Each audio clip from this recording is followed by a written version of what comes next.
അശ്വിനെ കാണാനില്ലല്ലോ.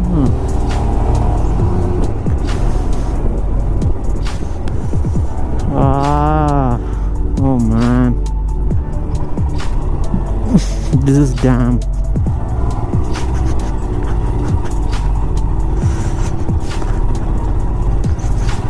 Oh no.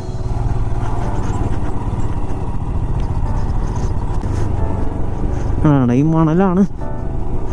ഈ നദിയൊക്കെ ഫ്രീസ് ആയിട്ടിരിക്കണ് മോനെ. റൈറ്റ് സൈഡിലെ കാഴ്ച കണ്ടു, പക്ഷെ നമുക്ക് ഈ റോഡ് ഇങ്ങനെ ആയതുകൊണ്ട് ഒന്നും എൻജോയ് ചെയ്യാൻ പറ്റണില്ല. ഇതേ ആ ലേക്കൊക്കെ ഫ്രീസ് ആയിട്ടിരിക്കുക. ഇതാദ്യമായിട്ടാണ് ഇങ്ങനെ കാണുന്നത്.